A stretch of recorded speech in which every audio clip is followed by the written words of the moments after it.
दोस्तों आजकल social media का चलन बहुत ज़्यादा बढ़ चुका है।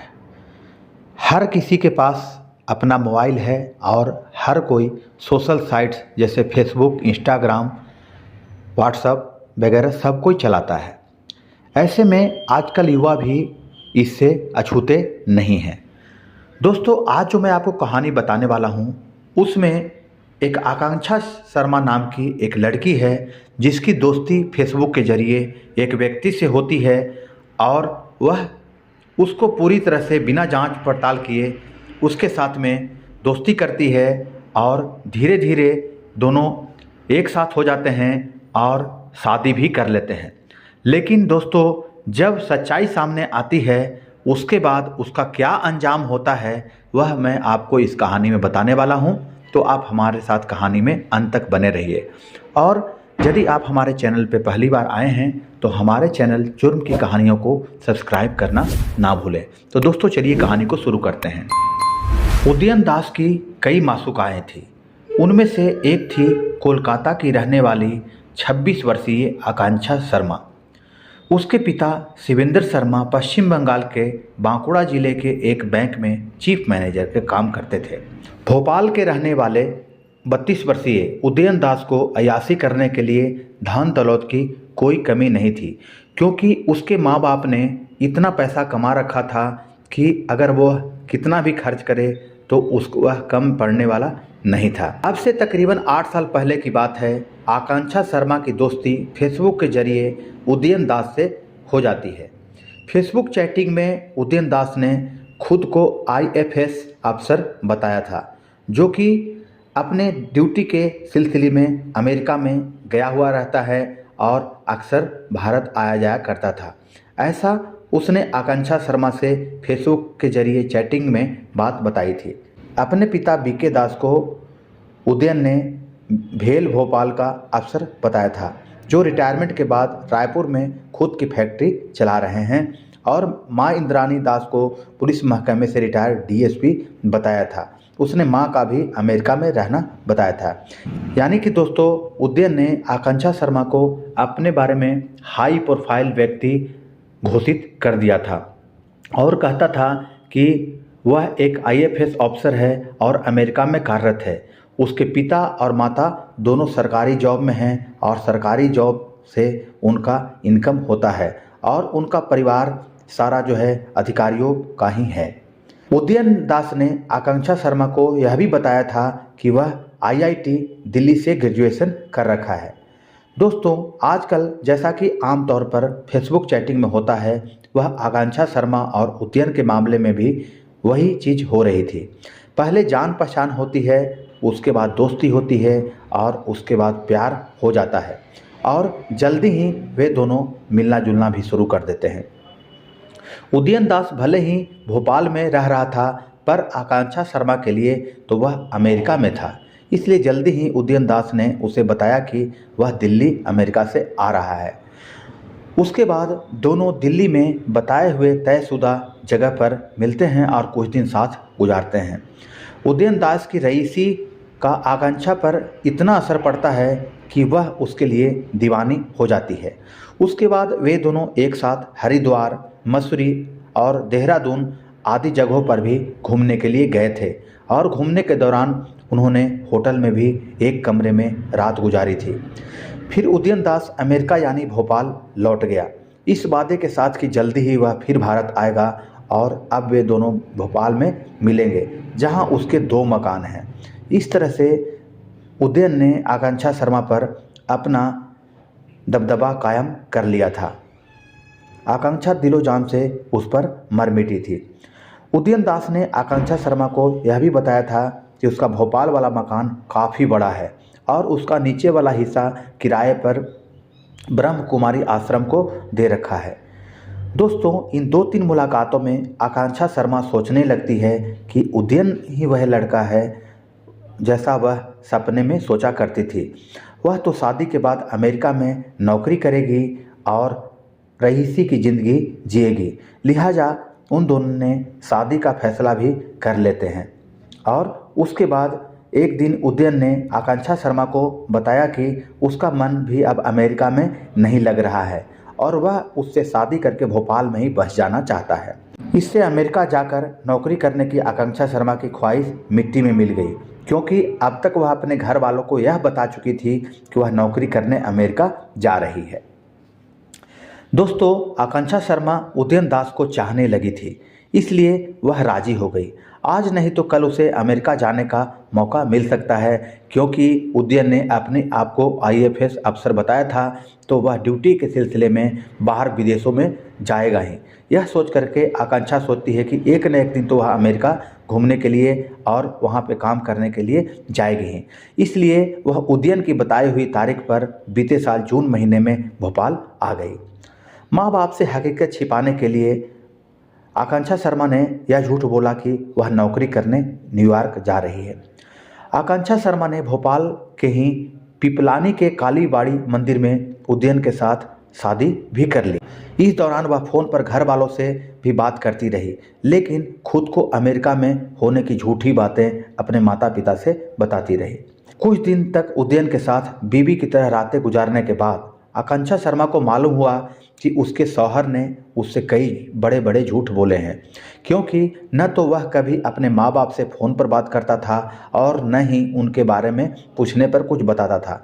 दोस्तों, जब आकांक्षा शर्मा उसके साथ रहने लगती है तो उसकी हकीकत धीरे धीरे आकांक्षा शर्मा को परत दर परत खुलते चली जाती है। दोस्तों, हद तो उस वक्त हो गई जब आकांक्षा शर्मा को पता चलता है कि उदयन अव्वल दर्जे का नशेड़ी भी है और दूसरी कई लड़कियों के साथ में उसके नाजायज़ ताल्लुकात भी हैं। जुलाई तक तो आकांक्षा शर्मा ने अपने घर वालों से फ़ोन पर बात की, लेकिन अब वह उनके से कम ही बात करती थी। लेकिन धीरे धीरे वह एसएमएस के ज़रिए उनसे बात करने लगी थी। दोस्तों, तारीख थी 14 जुलाई, आकांक्षा शर्मा पर कहर बनकर टूटने का दिन। अगर उदयन दास ने उससे कई झूठ बोले थे तो एक झूठ उसने भी उदयन को बोला। दरअसल में आकांक्षा शर्मा का एक बॉयफ्रेंड और था, जिससे ने उसके कुछ फ़ोटो और कम कपड़ों में बनाए गए थे व्हाट्सएप पर डाल दिए थे। ये फ़ोटो उदयन दास की निगाहों में आ गए तो वह भड़क उठा। खुद अय्याशी करने वाला उदयन जब आकांक्षा शर्मा को उसके बॉयफ्रेंड के साथ में कुछ कम कपड़ों की तस्वीर देखता है तो पूरी तरह से आग बबूला हो जाता है। पूछने के बाद आकांक्षा ने कुछ सच्ची और कुछ झूठी बातें मिलाकर उसको बताई। दोस्तों, एक्चुअल आकांक्षा उदयन को ऐसा इसलिए बता रही थी ताकि वह भी अपनी गलत हरकतों से बाज आए, लेकिन उदयन को यही लगता है कि उसका जो पुराना बॉयफ्रेंड है उसके साथ में इसके नाजायज़ ताल्लुकात भी रहे हैं और वह उसे पैसे भी देती रहती है। उसके बाद रात को लड़ाई झगड़ा हो जाता है। उसके बाद आकांक्षा तो सो जाती है, पर उदयन की आंखों में नींद नहीं रहती है। साथ में सो रही बीवी उसे धोखेबाज लगने लगती है, बदचलन लगने लगती है, जबकि वह भी एक नंबर का अय्याश आदमी रहता है। रात भर जागकर उदयन सवेरे आकांक्षा शर्मा के कत्ल की योजना बनाता रहता है और सुबह के 5 बजते बजते उसने उसकी हत्या भी कर डाली थी। दोस्तों, उदयन ने पहले गहरी नींद में सोई हुई आकांक्षा का चेहरा तकिए से दबाया जब तक वह मर नहीं गई। जब उसके मर जाने की पुष्टि की तसल्ली हो गई तब उसने तकिया हटाया और उसके बाद उसका गला घोंट डाला, जिससे आकांक्षा के गले की हड्डी भी चटक गई। दोस्तों, उसके बाद जो समस्या आम होती है हत्या करने के बाद लाश को ठिकाने लगाने की। सुबह नज़दीक की दुकान से उदयन ने 14 बोरी सीमेंट खरीदा और मकान बनाने की बात कही। उसके बाद आकांक्षा की लाश को उसने एक पुराने बक्से में डाल दिया और तकरीबन 10 बोरी सीमेंट घोल करके उसमें भर दिया, जिससे लाश सीमेंट के साथ में जम जाए। बक्से से बदबू नहीं आए इसलिए उसने बक्से के चारों तरफ टेप से सील कर दिया ताकि थोड़ा सा भी दुर्गंध बाहर नहीं आए, नहीं तो उसे डर था कि वह पकड़ा जाएगा। दोपहर को उसने अपने एक पहचान वाले मिस्त्री रवि को बुलाया और कमरे में चबूतरा बनाने की बात उसको बताई। इसके बाद उदयन ने बहाना बनाया कि वह मंदिर बनवाना चाहता है।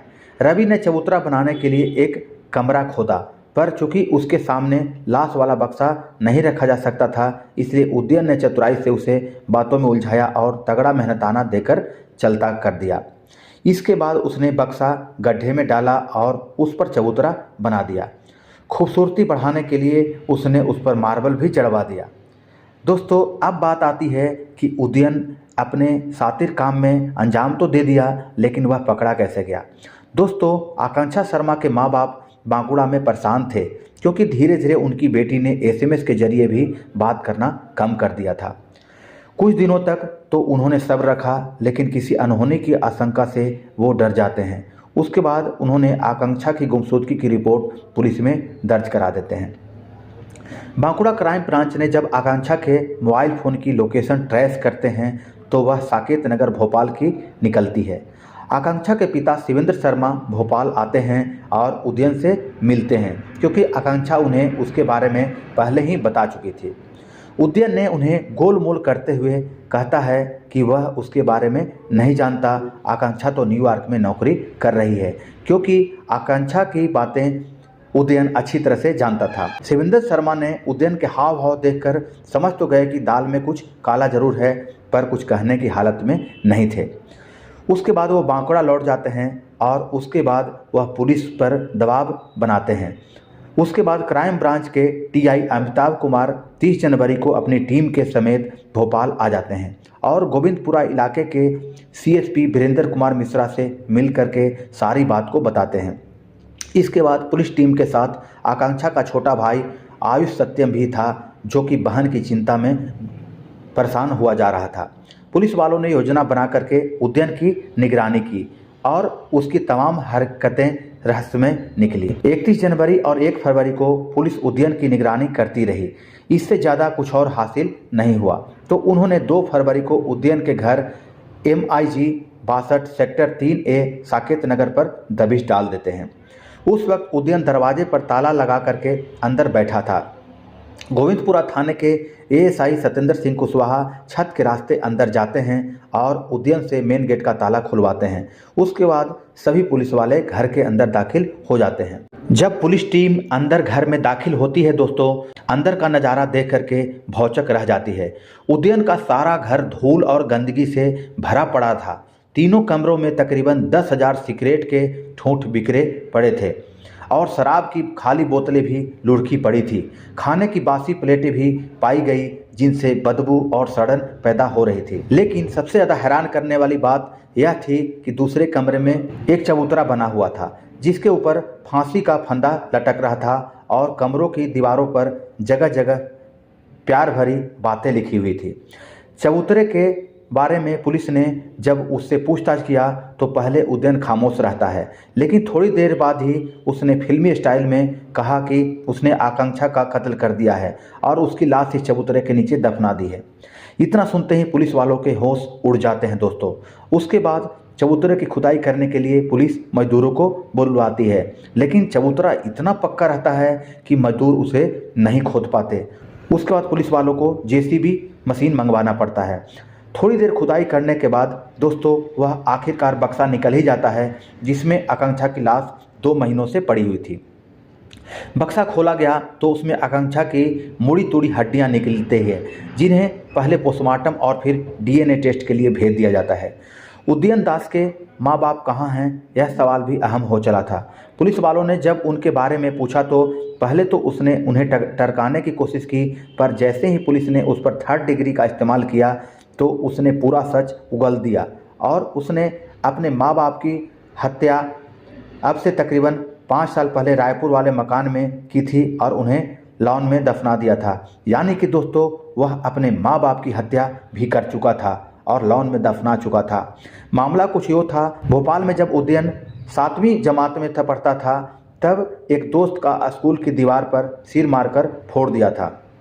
रायपुर आकर भी उसकी बेजा हरकतें कम नहीं हुई थी। पढ़ाई लिखाई में तो वह शुरू से ही पीछे रहने वाला था, पर रायपुर आकर नशा भी करने लगा था। माँ बाप चूँकि उसे पढ़ाई लिखाई के बाबत डांटते थे, क्योंकि हर माँ बाप चाहते हैं कि मेरा बच्चा अच्छा करे, अच्छा नाम रोशन करे। इसलिए डांटने के उपरांत वह अपने माता पिता से नफरत करने लगा था। जब कॉलेज की डिग्री पूरी होने का वक्त आता है तो उसने माँ बाप से झूठ बोल दिया कि वह पास हो गया है। इस पर माँ बाप ने उसे नौकरी करने के लिए कहा तो उसे लगा कि झूठ पकड़ा जाने वाला है। लिहाजा उसने माँ बाप को ही ठिकाने लगाने का फैसला ले डाला। एक रात को जब पिता चिकन लेने के लिए बाजार गए हुए थे और माँ ऊपर की मंजिल पर कमरे में कपड़े रख रही थी, तो उस समय उसने अपनी माँ का गला घोंट करके उसका कत्ल कर डाला। पिता जब बाजार से आए तो उनकी चाय में उसने नींद की गोलियां मिला दी और उनकी गहरी नींद में चले जाने पर उनका भी गला घोंट दिया। माँ बाप की लाशें ठिकाने लगाने से उसने मजदूर बुलाकर लॉन में 2 बड़े गड्ढे खुदवाए और देर रात लाशें घसीट घसीट कर उसमें डाल दी और सीमेंट से उन्हें चुन दिया। माँ बाप की हत्या करने के बाद उदयन ने रायपुर वाला मकान 30 लाख रुपए में बेच दिया और भोपाल आकर साकेत नगर वाले घर में ऐशो आराम की जिंदगी जीने लगा था। निकम्मा और अय्याश किस्म का व्यक्ति उदयन चालाक भी कम नहीं था। उसने इंदौर से पिता और इटारसी से नगरपालिका से मां की मौत का झूठा सर्टिफिकेट भी बनवा लिया और उनकी बिना पर सारी जायदाद अपने नाम करवा ली थी। मां की पेंशन के लिए ज़रूरी था कि उनके जिंदा होने का सर्टिफिकेट बनवाया जाए, तो उसने दिल्ली की डिफेंस कॉलोनी के एक डॉक्टर से उसके लिए एक सर्टिफिकेट भी बनवा लिया और बैंक मुलाजिमों को घूस देकर हर महीने पेंशन निकालने लगा था। दोस्तों, वैसे उदयन दास के मामले से एक सबक लड़कियों को जरूर मिलती है कि फेसबुक की दोस्ती उस वक्त जानलेवा हो जाती है दोस्तों, जब वे उदयन दास जैसे जालसाज और फरेबियों के चंगुल में फंसकर घर वालों से झूठ बोलना शुरू कर देती हैं और एक अनजान व्यक्ति जिसे वह जानती नहीं है उससे चोरी छिपे शादी कर लेती हैं, संबंध बना लेती है। इसलिए सोशल मीडिया का इस्तेमाल उन्हें सोच समझकर करना चाहिए। गिरफ्तारी के बाद उदयन को भोपाल से रायपुर और रायपुर से बांकुड़ा ले जाया जाता है। उदयन दास को जब 20 फरवरी को भोपाल लाया गया था तब पता चला कि शादी के बाद अपनी बीबी आकांक्षा शर्मा के साथ वह खाने पीने के अलावा सिर्फ सेक्स ही करता रहता था। लगता ऐसा है कि सेक्स उसके लिए ज़रूरत नहीं बल्कि एक खास किस्म की बीमारी बन चुकी थी। लगातार सेक्स करने में वह थकता इसलिए नहीं था क्योंकि वह हमेशा नशा करता था। मुमकिन है कि आकांक्षा शर्मा को उसकी इस आदत पर भी शक हुआ हो और उसने ऐतराज़ जताया हो, लेकिन चूंकि वह एक तरह से उसकी कैदी सी हो गई थी इसलिए जीते जी किसी से इस बर्ताव का जिक्र भी नहीं कर पाई। और पूछने पर उदयन ने पुलिस वालों को बताया कि वह जब 8वीं जमात में था तब जेब में कंडोम रखकर चलता था कि क्या पता कब कोई लड़की सेक्स के लिए राजी हो जाए। दोस्तों, मेरा कहानी सुनाने का उद्देश्य यह नहीं है कि किसी की भावना को ठेस पहुंचाया जाए। मेरा कहानी सुनाने का यही उद्देश्य है कि दोस्तों, समाज में हो रही घटनाओं से आप सजग रहें, सचेत रहें। तो दोस्तों, आज के लिए बस इतना ही। मिलते हैं अगले इसी तरह की सनसनीखेज कहानी के साथ में। तब तक के लिए सजग रहें, सुरक्षित रहें। धन्यवाद।